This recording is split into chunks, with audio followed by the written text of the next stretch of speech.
amigos y amigas del Arriero, continuamos en esta edición especial y hoy tengo en este segundo bloque a un gran amigo de la mula, ha sido bloguero, lo vamos a animar para que vuelva a escribir en su blog, al historiador José Luis Reneke. José Luis, un gusto estar. Encantado de estar en la mula contigo, Javier. Esta vez no vamos a hablar sobre ningún libro de José Luis, aunque tengo acá uno de él en la mesa, sino que vamos a hablar sobre alguien que fue amigo nuestro. Por supuesto. Y que fue un gran maestro para muchos, y además con quien José Luis tuvo una cercanía y una amistad muy grande.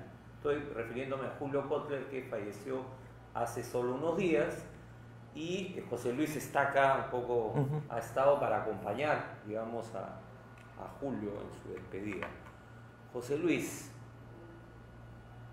¿cuándo conociste a Julio Kotler? Empecemos por ahí. Ok, ¿no? Encantado de hablar de uno de mis temas favoritos en realidad. Yo conocí a Julio en el Instituto de Estudios Peruanos cuando yo entré para trabajar con José Matos Mar en la publicación de edición y publicación de las memorias de Luis Valcárcel. Y mencionaba la historia de las ciencias sociales en sí, un poco así. Luis Valcárcel había sido el fundador, el presidente honorario del IEP. Era el año 1977. Yo acababa de terminar historia en la Católica y conocí a Julio en el café, básicamente, porque me intimidaba un poco acercarme a él, la verdad. Siempre había esa imagen, ¿no? De esta figura intimidante. Sí. Hablaba fuerte. Fuerte, opiniones muy firmes. Exactamente. Muy crítico cuando había que... Por supuesto que sí. Efectivamente, había tenido una imagen intimidante y yo a unos pasos me sentaba en el café y... ¿Tú eras un asistente? Claro, era un chico, tenía pues 24 años más o menos, ¿no? Y eventualmente me acerqué a él por el lado del humor. Yo le tomaba el pelo porque en esa época se hablaba de que iba a ser candidato a senador. Entonces yo le hacía un poco, yo era medio histriónico y le hacía un poco el papel de doctor, una chambita, de piquichón, una cosa así. Y ahí descubrí que reaccionaba de una manera muy bonachona, muy sencilla. Y comencé a conversar con él y eventualmente cuando se terminó el trabajo de las memorias de Valcárcel, él me reclutó para ser su asistente en un proyecto de estudios políticos comparativos. Ahora, antes de entrar a ese momento, alguna gente pues podría decir, pero ¿se imagina usted a Julio Kotler en el Senado? ¿Qué hubiera sido?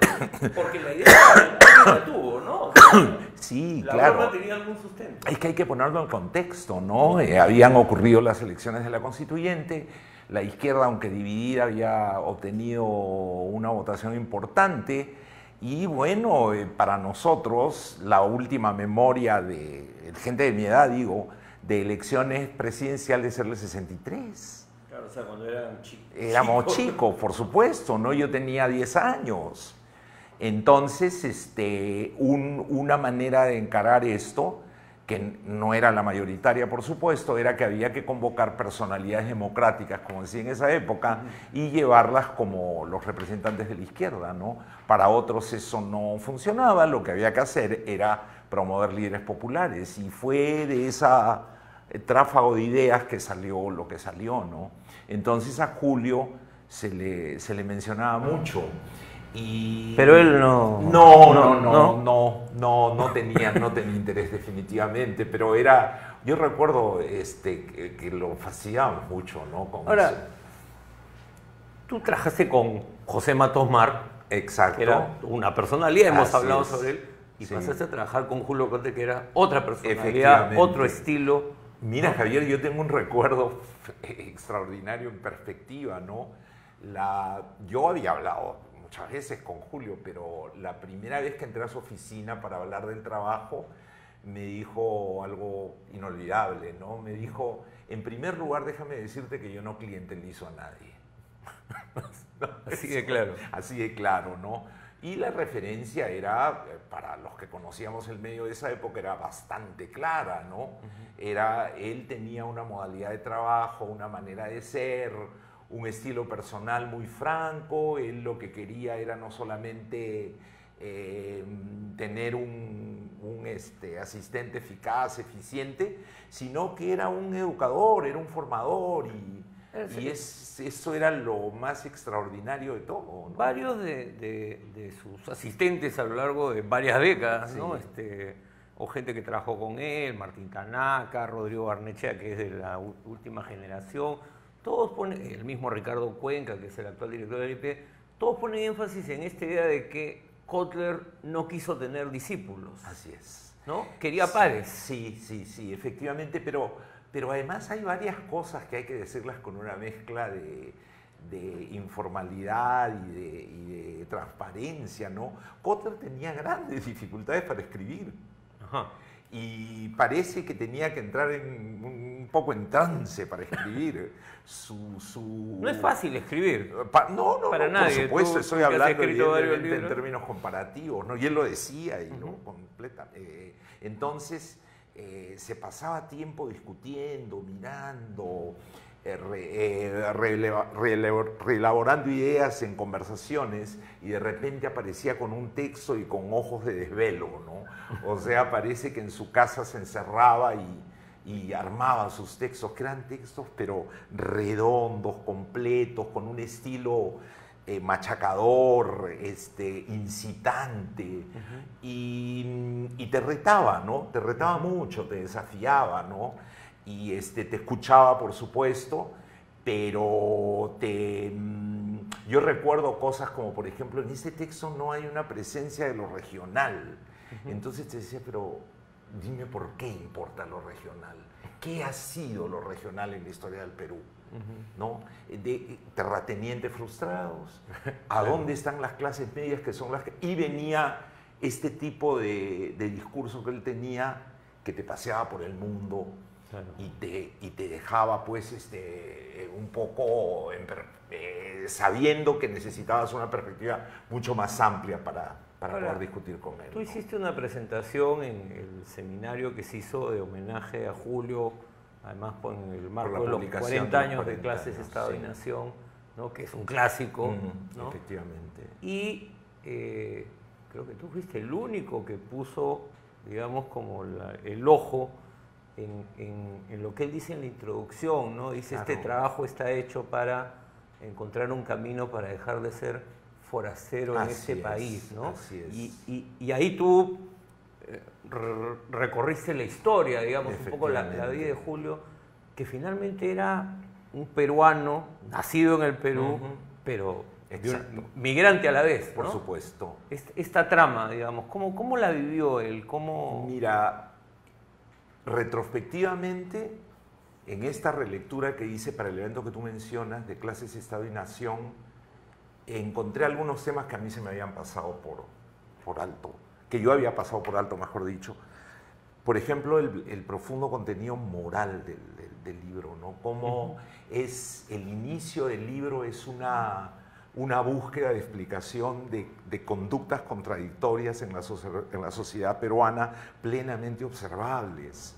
O sea, él decía, hasta en personas muy cercanas a mí veo conductas que son la reproducción de viejos vicios que a mi parecer vienen del fundamento colonial de esos males, de los grandes males nacionales. Exacto, ¿no? Pero a diferencia de los comentaristas y observadores de la sociedad peruana que escribieron sobre lo mismo a comienzos del siglo XX, Víctor Andrés de Lagún, González Prada, etc., él intentó darle a esto una solución sociológica o de sociología histórica, y exploró algunos conceptos que yo tampoco les había dado mucha importancia, como el concepto de cohesión social, y cómo la ausencia de cohesión social era la que permitía... Es el drama del Perú. Que en los intersticios de esta sociedad coloidal, que en una definición muy simple es algo que no cuaja. Abelardo Gamarra el Tunante decía, la sociedad peruana es una mazamorra. ¿no? Entonces, en los intersticios de esta sociedad que no llega a cuajar, que está hecha por una serie de átomos condenados a chocar entre sí constantemente ad infinitum, él veía la reconstrucción de patrones coloniales. Pero como él mismo decía en la primera edición del libro, demostrar esta tesis era casi imposible. Segundo punto, a mí me interesaba encontrar cuál era ese momento emocional que le había dado la energía para una persona con tanta dificultad para escribir pudiese meterse este discurso sobre 500 años de historia. Porque además originalmente era un libro para explicar el gobierno militar, digamos, ¿no? Efectivamente, totalmente de acuerdo, ¿no? Entonces, y más aún, él lo que quería hacer era desarrollar el argumento de su artículo La mecánica de la dominación en el Perú como un preámbulo, como una especie de cuadro sociológico para situar el carácter del reformismo militar y ver qué escenario político generaba. Que era la gran discusión de la época, digamos, ¿no? Pero lo que se le interpone es una crisis personal. Y de esa crisis personal, yo honestamente en mi primer borrador no sabía cómo abordarlo.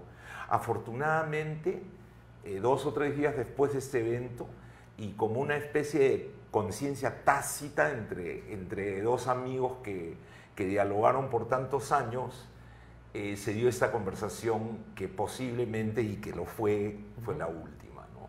En la cual, en un determinado momento, casi violando mis principios profesionales y estéticos, tuve que sacar la grabadora y decirle, Julio, ¿me permites grabarte? Y me dijo, no te preocupes, y dale, puedo grabarlo. Entonces, yo logré, creo yo, y quedará en los lectores ver hasta qué punto es digna de crédito mi versión, logré reconstruir esto que ya hemos planteado en esta conversación, que es qué había en este espacio entre el sociólogo que nos había dado un cuadro prístino de la dinámica de la modernización en el Perú, mirando, incluyendo la sociedad rural, a este autor que nos sintetiza 500 años de historia a partir de una tesis absolutamente audaz, que es que hay una continuidad sin ruptura fundamental en el Perú desde la fundación colonial. Y esa crisis, bueno, no, tú vas a publicar esto más adelante, pero digamos, justamente esto se escribe en el exilio. Por supuesto, ¿no? es una crisis desatada por el exilio. Además, pues, vuelvo a lo que te planteaba, es el hijo de una familia que tiene que emigrar, y que de pronto él está con su familia exilado, ¿no? Claro, la situación del exilio lo retrotrae a un momento de su vida en que Julio, tuvo que armarse su peruanidad con los ojos abiertos. No le vino, como a todos nosotros, por el dictado del lugar de nacimiento o el vínculo familiar, sino él tuvo que armarse una peruanidad. No, y además él mismo dice cómo cuando está en Arequipa, se tiene que ir a Arequipa, a él lo veían, pues, no es peruano, ¿no? Pero lo que yo no sabía, a pesar de las horas de conversación que para privilegio mío tuve a lo largo de los años que van de fines de los 70 en adelante, yo no sabía, no tenía conciencia de la intensidad de la experiencia de este casi adolescente buscando una definición personal, porque se da en un marco familiar muy intenso, de mucho debate, para bien y para mal, porque de un lado lo enriquece, lo pone en una perspectiva del mundo, le da un cosmopolitismo, pero que de otro lado también lleva el peso de una historia del pueblo judío, claro, que a él... El debate familiar en Breña, además, ¿no? Exacto. Porque hay que ubicarlo, ¿no? Exacto, no estamos hablando de... Que dicho sea de paso, en esa época era sede de claro, la comunidad judía, ¿no? Claro. Es más, y ahí viene toda esta historia de la ruta del escape, de una situación, no creo exagerar al decir opresiva en términos familiares, opresiva no por la falta de amor, opresiva porque todos ellos estaban tratando de buscar un lugar en el mundo. Él era el primero de los 3 hermanos que nacía en el Perú. Claro. Y yo creo que hay que imaginar con el mayor de los respetos y consideración la vida de este joven al que de alguna manera le robaron la adolescencia. Claro. Tú sabes No, simplemente quería mencionar que lo primero que encuentra como un espacio libre es curiosamente la comunidad, la sinagoga, el centro de esparcimiento judío que tenía 3, 4 cuadras de su casa. Pero ¿qué pasa? Ahí, en ese lugar donde tenía amistad con chicas, hacían excursiones, jugaba ping-pong, etcétera, donde él había encontrado una manera de ser él mismo, lo reclutan para una organización, Betar, que tenía como objetivo ir a pelear en Israel, y que era una organización de raíz neofascista. Y él vive esa experiencia, encuentra el momento en que, debe haber sido un momento en que se da cara a cara con lo que estaba, ve a los amigos de mayor edad que han sido ya enviados y que terminan en campos de concentración en Chipre, sufre muchísimo y un buen día, como a los 16 o 17 años, se va de la comunidad, con todo lo que eso significa. Tira un portazo, dice, siempre quise hacerlo lo más evidente posible y nunca más regresé.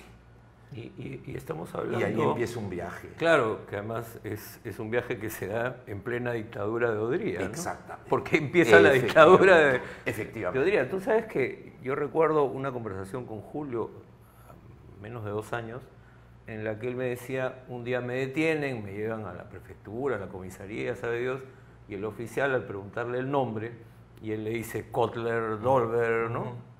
Le dice, extranjero. Y él responde, no, es lo que contaba Julio, peruano, como Grau, como Boloñés. ¿No? Sí, sí. ¿No? Estamos hablando de esos años, digamos, efectivamente, ¿no? 20 años. ¿no? Él era, además decía, y era yo me identifiqué con la gente de San Lorenzo de Quinti, pero él era tan rubio y los ojos los tenía tan verdes que a mí honestamente me hace acordar a González Prada. Claro. Pero él llega, digamos. Pero él llega a la comunidad, exactamente. ¿no? Que me acuerdo de la conversación que tuvimos sobre tu libro, Imaginar la Nación, que claro. Esa generación se imaginaba el Perú desde Lima, ¿no? Exacto. Y mencionando San Lorenzo de Quinti, ¿no? Su experiencia como antropólogo, cuando uno lee el texto de Kotler, dos textos, la tesis y el informe que está en el libro de las comunidades de Huarochirí, ¿no? Kotler tenía, ¿cuántos años? ¿22, 23? Por ahí, sí, ¿no? Más o menos. Y logra una descripción... Así es. Ahí está un poco la influencia de Burricota. Es impresionante, ¿no? O sea, el detalle con que te cuenta y cosas que hasta uno puede seguir encontrando, ¿no? O ha podido ver en las comunidades. Ese libro es notable porque te da el rastro de su ruptura intelectual con el eje Valcárcel-Matos. Claro. ¿No? Y yo comienzo mi artículo diciendo en el año XX, ahorita no me acuerdo, él estaba trabajando en el archivo arzobispal buscando supervivencias precolombinas en los textos de los extirpadores de idolatrías, ¿no? Curioso, ¿no? Claro. Y que casi que era la ruta que tenían que seguir todos los antropólogos. Efectivamente. ¿No? Entonces llega con esta visión de demostrar el valor de la vigencia de la comunidad.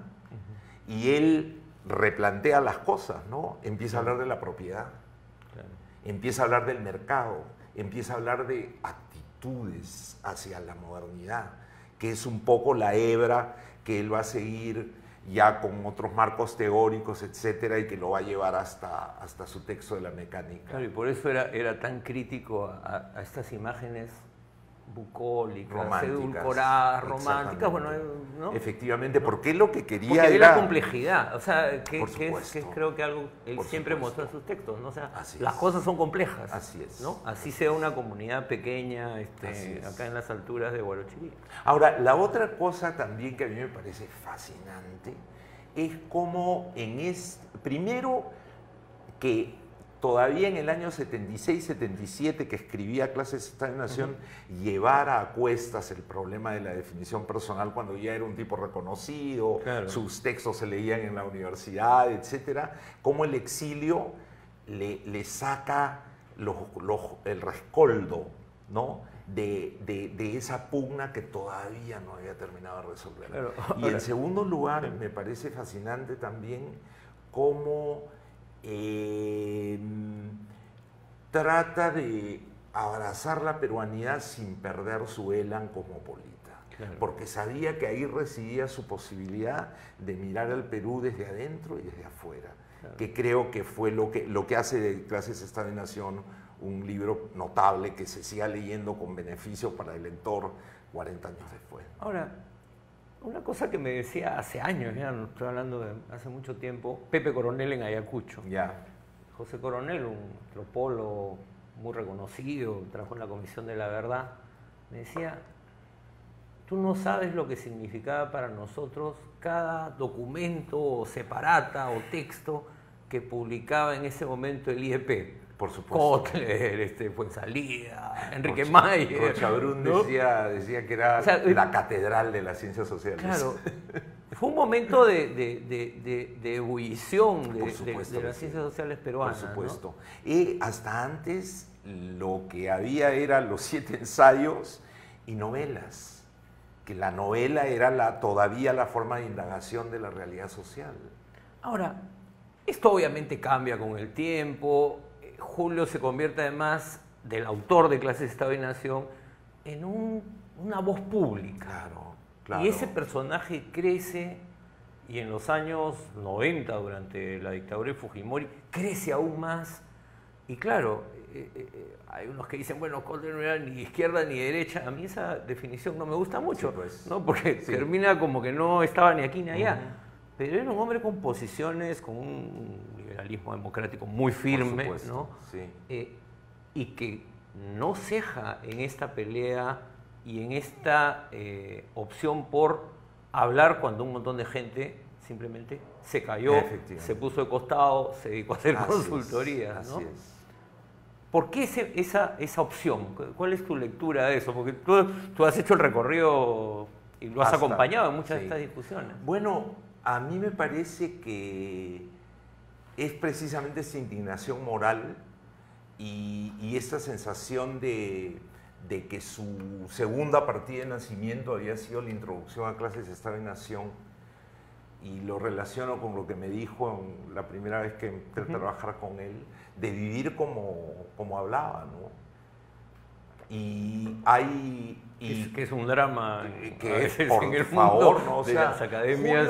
Julio era una persona que podía mirar y apreciar y sopesar el costo para los intelectuales urbanos de vivir en una sociedad neocolonial, que es algo que nosotros casi ya nos hemos acostumbrado a no airear, ¿no?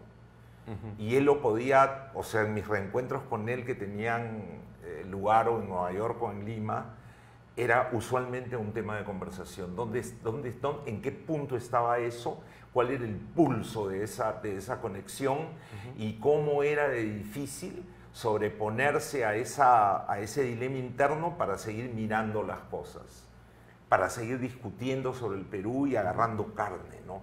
Y sobre lo que me preguntabas hay esta entrevista que le hace Hildebrand, que sale en Cambio de Palabras, que yo creo que es un hito, claro, ¿no? Porque ahí Hildebrand trata de atraparlo por varios sitios y él sale airoso hablando de que la política no era el arte de lo posible, sino hacer posible lo que es necesario, ¿no? Y habla de moral, y habla de la crisis del Perú, y yo creo que él empieza ahí a descubrir su voz, a descubrir la entrevista. Para él era realmente maestro, ¿no? Costoso desarrollar le funcionaba el perceptrómetro, por decirlo de alguna manera, muchísimo más rápido que el pulso para escribir. Y él sentía que se le escapaban las ideas, que las canalizaba hacia estudiantes, las canalizaba hacia sus colegas del IEP, pero que eventualmente había ahí un desfase que descubre que lo puede cubrir con su voz. Ahora, algunos creían que era un pesimista, Sí, ¿no? la mayoría creía No, había eso. esa imagen, ¿no? Sí.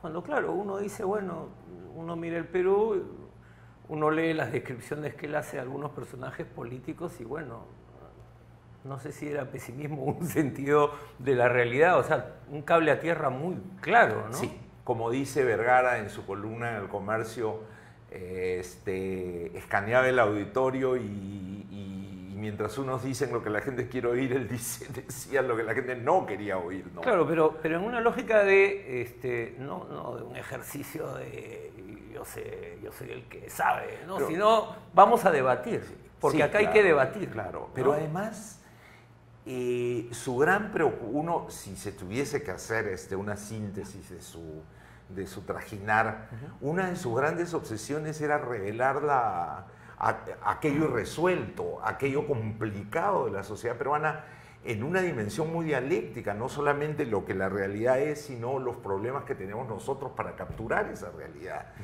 Y quería exponerlo, Que quería nos hace exhibirlo. tan difícil a veces efectivamente, asir efectivamente, la mazamorra de la así que... es. de Él la que quería hablamos. exhibirlo, él quería presentarlo, él quería decir, miren, reproducimos conductas cuyo origen y cuyo manejo lo hemos perdido. O sea, él en la vida cotidiana, en la conversación cotidiana, él tenía unos ejemplos extraordinarios de este tema. Él era un hombre que entrevistaba mucho a mucha gente. Claro. Hablaba con empresarios, hablaba con jefes políticos. políticos. Él habló como 5 horas con Velasco, habló no sé cuántas horas con Aya de la Torre. Y no grababa, todo se lo quedaba en la cabeza. Y a veces cuando conversaba era muchísimo más rico que en sus escritos. Yo me acuerdo que las pocas veces que fue a mi casa, con mi esposa siempre decíamos, tenemos que invitar a gente que sepa que a Julio hay que dejarlo hablar. No porque él fuera un locuaz que se lo agarraba, se tomaba todo el espacio, sino porque daba gusto escucharlo. Claro. Y era una cuestión de lanzarle temas, Un de gran provocarlo. Un gran conversador. Con algo que además, bueno, se nos está yendo el tiempo, pero con esta cultura que no es la del especialista, que maneja solo... Cosmopolita. ¿no? Cosmopolita, además la música, la Todo literatura, entraba. el cine. ¿no? Yo recuerdo que una vez estábamos... Que eso se ha perdido en mucha gente, o sea, que en esta hiper mega especialización. ¿no? Una vez estábamos en Colombia en un seminario sobre violencia y me codea y me dice, ¿me acompañas?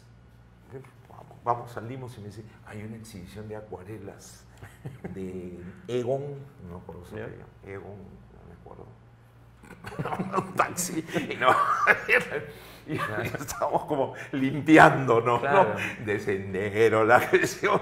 Claro, porque si en no, no puede silencio, seguir. limpiándonos, ¿no? Entonces era un hombre absolutamente excepcional que lo vamos a extrañar. Muy bien, supuesto. José Luis, muchísimas gracias por ocurrencia, estar un acá, por la conversación, por haber compartido tus recuerdos. Encantado. Y además el avance de un texto que viene, un libro, que es el libro de este seminario que se hizo sobre clases, Estado y Nación, a propósito de sus 40 años. Y bueno, este programa ha estado dedicado a la memoria de Julio, a su vida, a hablar de su obra, hemos compartido algunas anécdotas.